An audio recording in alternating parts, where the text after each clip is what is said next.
কল্পনা করুন এমন এক সময়ের কথা যখন পৃথিবীতে কোনো কবর ছিল না। একজন মানুষ স্তব্ধ হয়ে দাঁড়িয়ে আছে। তার পায়ের কাছে পড়ে আছে এক নিথর দেহ। সে জানে না এই দেহটি নিয়ে সে এখন কি করবে। কারণ সে মাত্রই এমন এক ভয়ঙ্কর অপরাধ করেছে যা এর আগে কোনো মানুষ করেনি। সে ক্লান্ত এবং বিভ্রান্ত। হঠাৎ আল্লাহ তাকে পথ দেখাতে এক অদ্ভুত শিক্ষক পাঠালেন।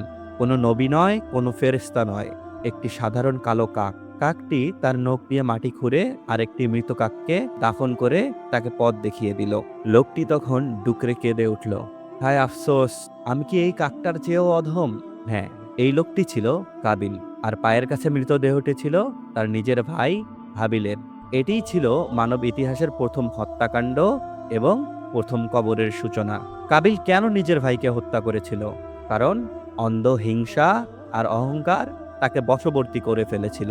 তাই চলুন এই রমজানে শুধু পেট নয়, আমাদের অন্তরকেও হিংসা মুক্ত রাখি।